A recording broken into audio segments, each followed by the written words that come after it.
friends, you're listening to the Shattered Ceilings podcast with your hosts Stephanie and Adriana. We're here to discuss the importance of mental health from the perspective of two first-generation immigrants. Join in weekly as we dive into important topics such as relationships, parenting, and cultural barriers. Here, we get real and candid as we explore what disrupting the status quo looks like for each of us. Welcome back, guys, to Shattered Ceilings podcast. We're your host, Adriana. And Stephanie. Thank you so much for being back with us, guys, for another week. Last week's episode, the two-parter, I hope you guys enjoyed it. It was really interesting. It was our first male guest. So we definitely got like that male perspective on a lot of topics, which we both enjoyed, I think. And another thing that I think is really important, both Adriana and I on this show really hope that like between her and I and with every guest that we have on, that we would just like facilitate healthy and like transparent discussions. And sometimes, you know, we do that by asking difficult questions and talking about uncomfortable things. So I think that we did, kind of a good job of being able to do that on the last episode that we had with Sebastian. Yeah, it was definitely a cool episode if you haven't listened to it yet. I also wanted to bring up, if anyone ever wants to be a guest on our show, just let us know and we'll definitely get back to you. Yes, we've gotten messages. We definitely have a list already, a pretty good and long list of guests that we want to have on. So yeah, just feel free to reach out to us, guys, if you have if you want to share your story with us, if you have an experience that you think is important that would impact other people, feel free to reach out to us and we'll be happy to get connected with you guys. Yeah. So today's topic is going to be super interesting and relevant. We're going to be talking about love languages and not only love languages. We're going to be talking about the childhood trauma that's disguised as love languages. Yeah. It's definitely a very mind-blowing concept. And I think when you hear it, like when I first heard it, I couldn't stop thinking about it. Like I was like, oh my gosh, I like started piecing things together. So that's why I think it's a good topic for sure for us to introduce to you guys and kind of start like facilitate that healthy conversation for you to have with yourself and with other people surrounding this topic. Yeah, so let's first begin by defining what love languages are for those who may not know. There's a book out there by Gary Chapman called The 5 Love Languages. It talks about 5 different ways that each individual is best understood and expresses love. When a person's love language is spoken to them regularly, they feel truly loved by their partner. I think I read this book when I was like 16, because it's been out for a while. And when I read it again, I was like, this is so cool. Like, this makes so much sense that sometimes people don't know how to like love each other, or someone is like, I just love you. And it's like, you're not doing it right. So it's kind of crazy how this book simplifies things in a way. Because like you said, you can be in a relationship with someone, and if it's like a toxic relationship and they're speaking to you in their love language, but it's not yours, you're just going to talk past each other. So I love this book too. And it's such a cool book. But then when I heard the other like concept that your love languages are rooted in your childhood trauma, I was like, oh my gosh, like this makes sense. So but that's a new concept for me. I think I kept hearing about it, but I never like dug deep. So I'm excited to see how that correlates with that. The 5 love languages are gifts, and that can be something just thoughtful or more materialistic. The other one is physical touch, which we all know what physical touch is. It could just be hugs, cuddling, like sexual intimacy. The other one's quality time, which is just quality, active, connected time together. Number 4 is acts of service. That can be like cooking a meal, cleaning the bathroom, filling the car with gas. And then the last one is words of affirmation, which again, we all know it's just verbal praise, such as like compliments and I think like reassurance and making sure, you know, encouragement and stuff. Yeah. So when I first read the book, again, I was like 16, 17, 18. When I read that list, I was like, okay, definitely quality time. I just like more one-on-ones, or even when we're in big group settings, I always find that one friend just like to talk to and catch up with.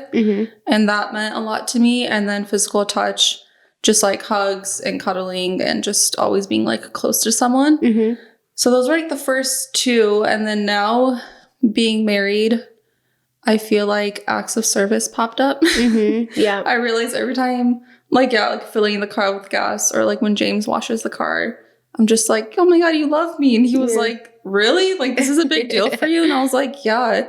But I think it's because I'm so busy that when I don't have time to like do these really random, not that they're not important, but they're just like everyday things. And when James does it without even being like asked to, it's like, okay, James loves me. Yeah. So that makes me feel good. What's interesting is you mentioned that it used to be physical touch. Yeah. And I think now that you're probably in a healthy marriage where you're receiving that on a daily basis and it's kind of become normal, I think that's the goal, is that the goal of a healthy relationship is that you would be able to have all 5 love languages fulfilled. So that's cool, because it just shows that you're in a relationship where you feel safe and you feel like, you know, you're getting your fill of that. I don't have to like think about. You don't have to think or ask for it. Or, it's that's just interesting. there. And it's true. It changes with seasons. You'll see now too when you're a mom.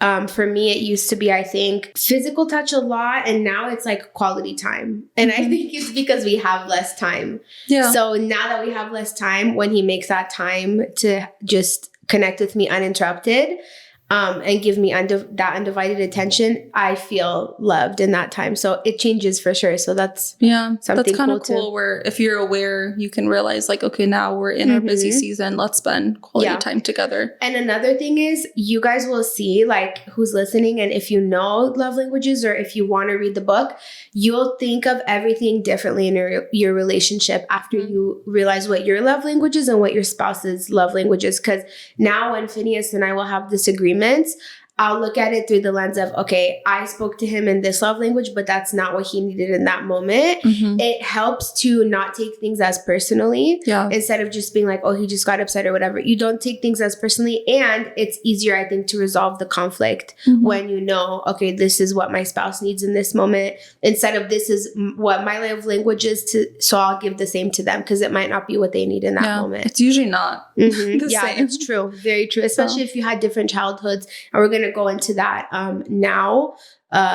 If you had different childhoods, then obviously you'll have different love languages, and that kind of leads into the next part, which is the premise of the concept that we're talking about, is that whatever your love language is likely what you did not get as a child, which is crazy. And so if you're like, if we think about it, if your love language is meant to tell you your values, obviously it's important, and has some psychological depth to that. So if you really truly value something so strongly that it defines the way that you give love and you receive love, then it clearly has to be steeped into something deep. So we're going to kind of dive into that now. For me, we're going to go into the first love language, which is acts of service. For me, acts of service is huge. I always say to my husband, and he'll like know exactly before I even say it, actions speak louder than words. So if you find yourself repeating that phrase a lot in your relationships, actions speak louder than words, then most likely it could be one of your love languages too. If acts of service is your love language, then your parents are most likely very self-involved. You were probably left to do a lot of things on your own as a child, and you take great pride in being independent, but deep down you love being taken care of. I feel like you just read me. You're like crazy. looking into my soul. Is it not crazy and so accurate? Like when I saw that, I was like, that is so accurate. I love to like think that I'm so independent, and truly subconsciously, we like the act of service because it, like you said, it makes you feel taken care of. And I think everything we do, we try to heal our inner child. So it's kind of what we didn't get. We try to compensate for it now. So that's crazy. Isn't it? I didn't know this until literally our podcast. When I was looking over the notes, I was like, this makes sense. I guess in my teenage years, I wasn't as aware. And so I think now being married, that's why I was like, wow, this is so nice to be taken care of. I've been independent my whole life, which I still love that part of me. But now I'm like, oh, thank you for taking care of me. Yeah, because you feel safe, like I said, to be able to kind of get that love language from them. So next, we're going to go into quality time. If your love language is quality time, which like I said, this is my second love language, then your parents were physically there, but you maybe didn't feel seen as a child. You may have spent a large part of your childhood alone. Whether because you were an only child, you had different interests than your family, or because you faded into the background due to having multiple siblings. For me, I grew up alone because my sisters were so much older than me. Once again, hit the nail on the head for me, why this is my love language. If this is your love language, you now in your adult life want people to be fully present with you and show you that they want to be around you. So again, I find myself constantly referring to my friendships when I talk about them, quality over quantity. Yep. I crave and I desire to have friendships where we spend time together that's of substantial quality instead of just like time that just fills my like space or my schedule. Like if I don't have those quality relationships, I just don't like. That's why we're similar. I think that's why we're like, we have a good friendship because we're like, okay, we know it's important. That's true.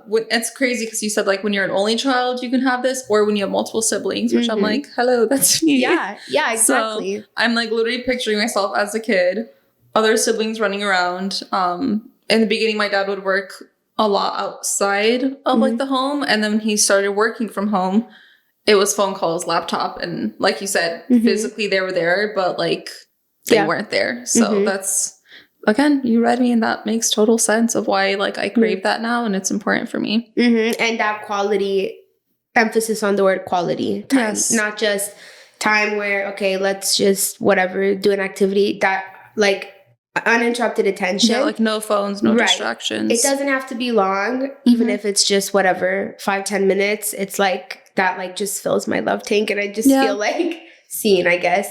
So next we're going to talk about words of affirmation. If words of affirmation is your love language, then your parents maybe did not know how to validate you in your childhood. Maybe they felt like uncomfortable expressing their feelings and it left you feeling misunderstood as a child. Possibly you might have also been criticized a lot as a child.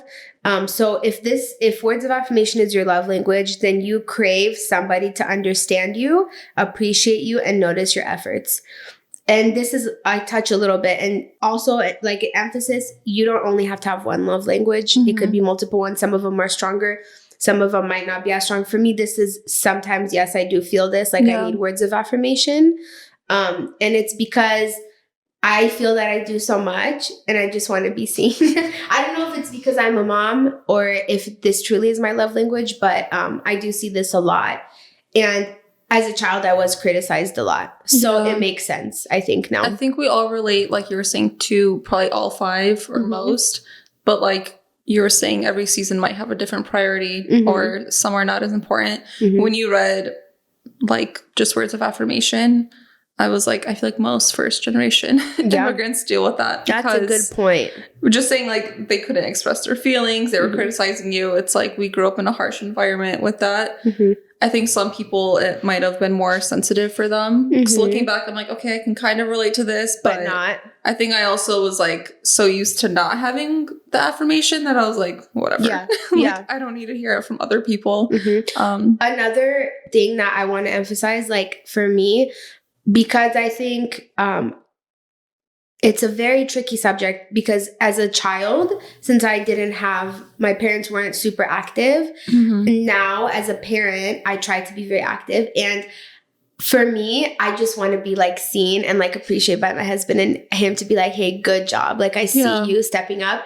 But he grew up with parents who were very active. So for him, it's normal. Yeah, he's like, you're doing a normal job. Right. But for me, it's not. So there are times when I'm like telling him, and that's where it's important to know your love language so that you can communicate it effectively to your spouse. Sometimes I'll be like, hey, I understand that for you, this might be normal. But for me, like, it's like a big deal that I didn't just snap and fly off the handle or like whatever. It's not natural for you to be this type of way. So I would love and appreciate if you could like, you know, communicate and be like, hey, good job. Even though it sounds dumb, but it just kind of like, it makes you feel encouraged, you know, and seen. So that's what, when it comes down to words of affirmation. Next, we're going to move into gifts. If your love language is gifts, you likely didn't receive many gifts, or the ones that you got weren't what you wanted or weren't thoughtful or meaningful in some way. What's interesting is, this is not my love language at all. It's my love language to others. I like to give gifts to others, but I don't feel. Or are we the same person? Really? That's so funny. We're learning so. This is for me and Adriana this episode. Yeah, there you go. I don't care to receive gifts. I like to give gifts. But as a child, my parents expressed their love materialistically. Okay. So what is it accurate? Yeah, like 100%. Yeah. So my parents, that's how they showed their love. And again, going further back, I think it's because they didn't have gifts or materialistic things as a child. So they felt if I give my child things I didn't have, I'm expressing my love. So because I got those things, but to me they weren't thoughtful, or I didn't think in my head they were thoughtful or meaningful. I think that's why now as a child or as an adult, I don't really care to receive gifts. Yeah. So, and then it's funny because then my husband, he's like, if I tell him I just want quality time, and then he comes back and is like, I'm providing, for you. I'm working so hard to provide everything. Yeah. And I'm like, we're literally talking past each other. So because he didn't really have, I think as a kid, many materialistic things. So it's just, this is so spot on. Like, it's a cycle when you were saying, because I'm relating my parents, it was now looking like, okay, their parents probably didn't give my parents gifts because they're like, we're in poverty. And so now growing up, my dad's like, here's $100. And I'm like, thanks. Yeah. Like, why? And I'm sure he meant this, like, my dad never gave me $100. Yeah. This is going to be so meaningful. Yeah. But I was like, you can't just buy my love. And he was like, I would be happy if my dad gave me money. And I'm like, not me. So I think since we're used to that, like you were saying, it's not a big priority anymore. But it's weird that we both like giving gifts. Like, I love giving gifts. Me too. And then everyone's like, oh my God, your gifts are always like so thoughtful. Like, what can I give you? And I'm like, don't buy me anything. Yeah, literally. Dating James, he was like, what can I get you? You've given me every gift that I've loved. I'm like, I like to shop for myself. I'm gonna be exact. We just had our anniversary and I got Finney the most thoughtful gifts, and I didn't, he got me something too, but I didn't care. I'm like, I already get myself everything I need. So that's why I told James, because I was like, don't get me anything. And he was like, this is what girls say, and then they get mad. And I was like, trust me, I'm not like that. Yeah. I might be mad if you give me a gift that I didn't want. Yeah, that's so accurate. Give me flowers, give me chocolate, give me something really small. I'll buy what I want to buy. Literally, yeah. That's what my husband said. He's like, what do I get you? I'm like, honestly, I just don't know. I get myself. But what was sweet is we had a nice dinner. Yeah, and it's like quality time. Yeah, and for me, I was like, that's awesome. That's what I needed. That's so funny. Lastly, if your love language is physical touch, then your parents or siblings probably didn't often hug or cuddle or in any other way be physically affectionate with you. You may have also received touch you didn't like. For example, if you and your siblings wrestled with or hurt one another. This was interesting to see this point of view. I'm sure some people have it. I don't relate to it, but I'm sure other people have related to this in the past. Yeah. Well, why do you think if you didn't receive touch you didn't like, so you're just craving the good, I guess, physical touch? Yeah, I think so. Yeah. Or sometimes going further, maybe with people who experience heavy trauma, like sexual abuse or something, then they need to make that distinction. And as an adult, I think it's difficult. Yeah. So I think that's why it takes healing yourself and going and seeking help, because you can't live your life like that, without. It's interesting because we literally just had this discussion the other day. My husband, one of his love languages is physical touch, but for me, it's not. Yeah. I'm very other than with my kids, I'm not affectionate. We talked about this before, even with my siblings, we don't say I love you, we don't hug, or okay, you good? We're not like that. But so that's why I literally have to not make myself, but I have to remind myself okay, my husband's love language is physical touch, and to be able to do that because he feels loved. Yeah. Whatever, if it's holding his hand or something. Yeah. I feel same, our family, we don't hug, we don't say I love you. We know we love each other. Yeah. We just don't express it. And then I married James, and James, every time he comes over, hugs everyone. He will not hug someone. That's Phineas, and I'm just laughing because my mom, not that she looks uncomfortable, but she's like, oh, okay. And then my dad, and he's like, what's the occasion? He's like, nothing. I'm saying hi to you. And then we're leaving, and I'm like, hey, bye, guys. And James is making his rounds. And I'm like, there's too many people. I'm not going to hug everyone. But, I love seeing it because I'm like, I know this means a lot for James. And it's so natural for him. Dad, and it's just so funny when I see him with my family. I love seeing my family be awkward. Yeah. I was just just let him love you. I deal with this. We're such opposite. I'm like that, too. I feel like we're married to our opposites. Yeah, but it works out. I do believe, we complete each other. Yeah, I think so, too. Yeah. Let's dive a little deeper with the connection between the childhood trauma and the love language. Sure. So I think that it's realistic to say that people who experience childhood trauma in one way or another are more likely to have issues later in life managing their relationships. Diving deeper, childhood trauma says a lot about how we love and how we want to be loved by others. And our worldviews are like a total of our experiences, which obviously includes our childhood as well. And what we see or experience in our childhood goes a long way in what we become or who we become, how or why we do the things that we do. So therefore, if you really break it down, childhood trauma can overwhelmingly impact our emotions. Which is what leads to those love languages, I think, being formed. And not understanding this can cause like a huge strain on how we handle our relationships. I agree. When I met James, I love that he was aware. I think we already talked about everything. Like, what's your personality type? What's your love language? What's this? What's this? But it made me relate to him more, or made me more aware, like, okay, this is how he is. So I think it's important. The first step of like being aware, even if it's just what's the love language? Very true. And we kind of touched on it last week when we talked to Sebastian about knowing who you are before you go into a relationship will simplify your life a lot. Yes. Obviously we talked about it, but when I was younger and I got married, I didn't know much about myself. I had to kind of learn along the way. And then again, I think I changed and grew a lot when my son was born.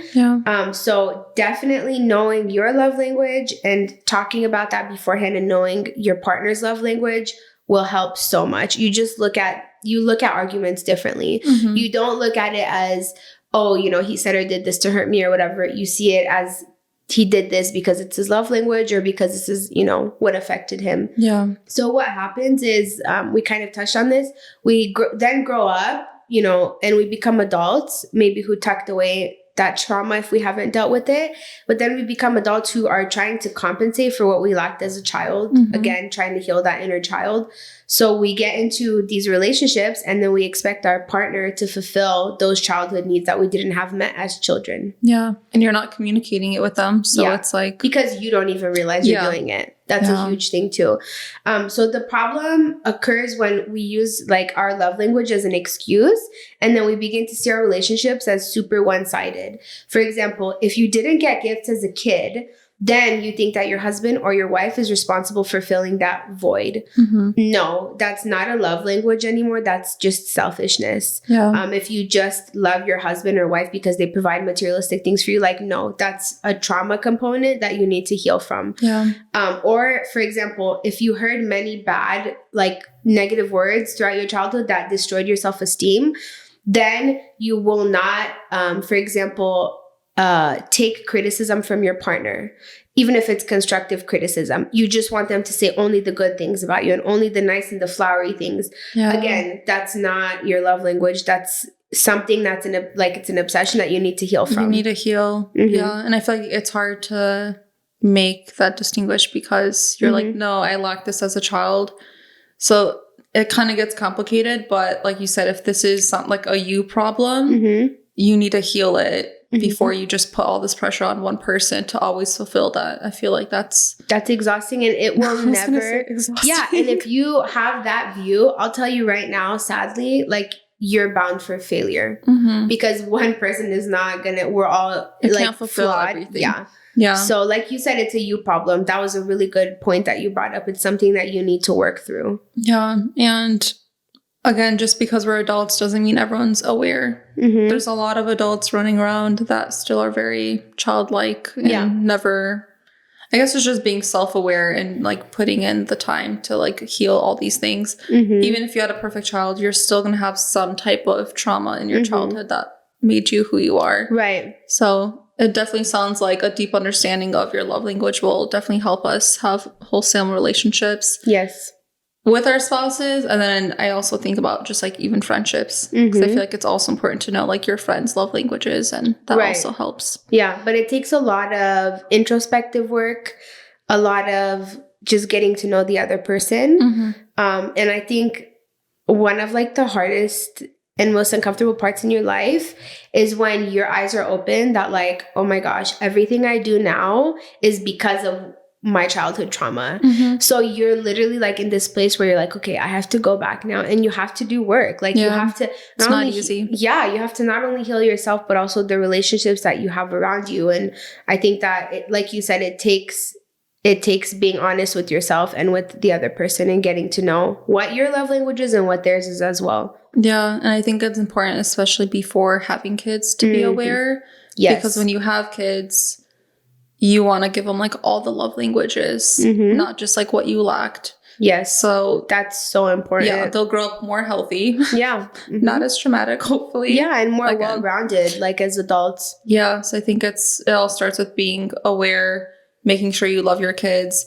I'm sure I don't have kids yet, but they might favor gifts over quality time, or like everyone has different personalities too. But I think it's still important to not just do one per kid. Right. It's good to give them all 5. And then again, when they grow up, that's... Yeah. And just being aware, like even when you are a parent, each child is so different. So like what Samson's love languages is now what Sienna's is. I'm realizing now Sienna is...